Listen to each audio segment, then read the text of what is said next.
And the big key to this ball game comes down to this: 99 versus 12. He must apply immense pressure on Tom Brady. He and Leonard Floyd, Brockers, that front Kaiser, they must have big days in order to beat this team. And I'm going to take them. I say they win tonight. What do you got score-wise? I think I took 27-24. I think I took something like that. 27-24. So you say they do not cover at home a 4-point spread. I agree with you. This is an awful matchup for Tom Brady because the Rams, like the Saints, can get big heat with 4 rushers, right? Yep. So it's going to be up to Tom Brady to have more of a New England game plan than a Bruce Arians, no risk it, no biscuit, bombs away. I don't think that's going to work tonight. So I think the key performers are going to be, number 1, Rojo. It's going to have to be a Rojo game. Ronald Jones is going to have to bring it about 25 times and just to try to keep those guys somewhat honest. Yep. Keep them somewhat. That's how you slow down the pass rush. It's just the only way. And I think he is capable of doing that. Brady's going to have to go back to dinking and dunking, a lot of A-B on little option routes, a la Edelman and Amendola, just quick stuff. Right. Maybe Gronk here and there, maybe Cameron Brate here and there, but you got to get rid of the football. They're going to throw some screens in there, too. Yep, you know, Tom loves the screen. They don't run the screen. I don't think they run the screen game enough. But Tom loved, when he had James White and Skip Burkhead, you know, he was the screen king. Well, maybe Fournette. Maybe they'll try to get him loose a couple times with little flips into the flat. AD, you got to show why you're the best defensive player in the game right now. You got to show that right now tonight. Well, maybe I can see 2.5. Yeah, I got lower scoring. Hits. I got Tampa Bay winning this one 23-20. Yep. All right.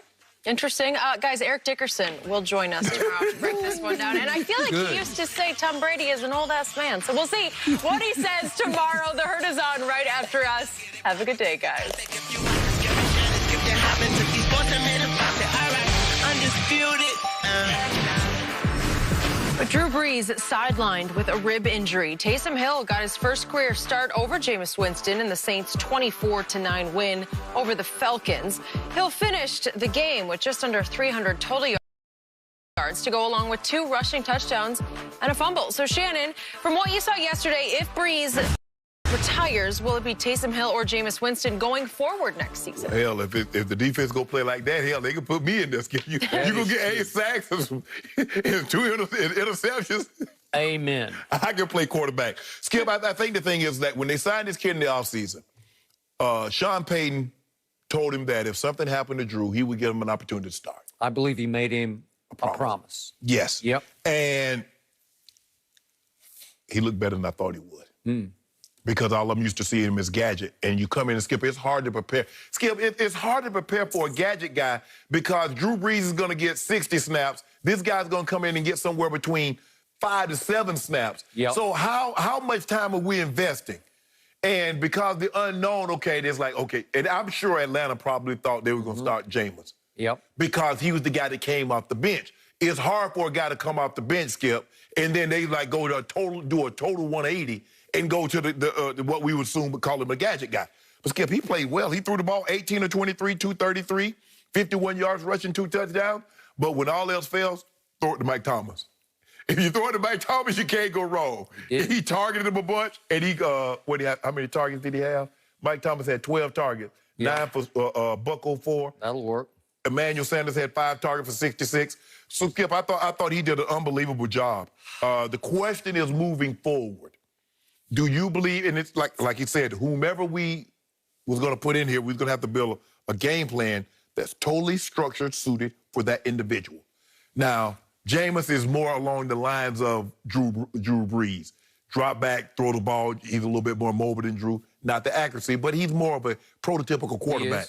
This kid here, it's going to be interesting to see, Skip, because what we've seen guys like this, the league catch up with them if they don't learn how to throw the football consistently and accurately from the pocket. Okay. We see that with Baltimore.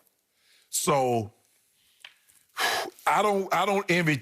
We're going to find out a lot about the Saints. At Denver, at Falcons, at Philly. Next 3 games on the road, and they get my homeboy at home. If I had this, even after what I saw yesterday, all things being equal, I think in an offseason, if it comes down, I say they go Jameis. And I agree with that. I was also pleasantly surprised by what I saw. Yeah. But I remain a Jameis fan, and my jury is still out on Taysom Hill as a full-time starter. Right. I have a hard time.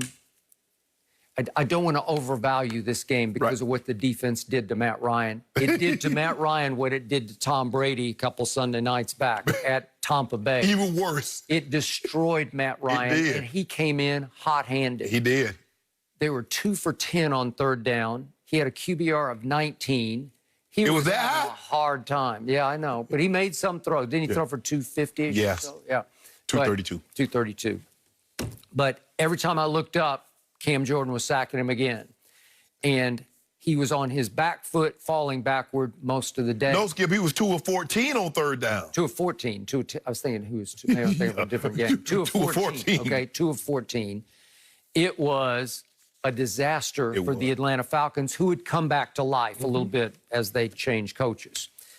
So, to me, he did throw the ball pretty well, but a couple of times he tried deep balls. I don't know if the ball was slipping out of his hand, but the one that Emmanuel Sanders caught, if we could see this is a classic punt that Emmanuel Sanders had to reverse field and come all the way back from. I don't know if it's a slip, but he had to stop and come back, and he caught it. The DB keeps running to the goal line, and Emmanuel comes back and catches it for like a 44-yard gain. I don't know if it's a quote-unquote back shoulder throw. No, that'd be the only ain't no back shoulder in the middle of the field like that, I Skip. don't think so.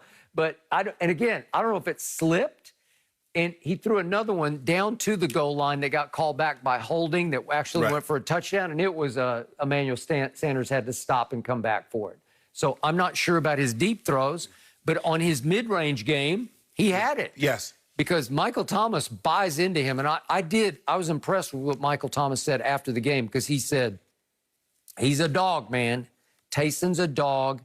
He's a baller.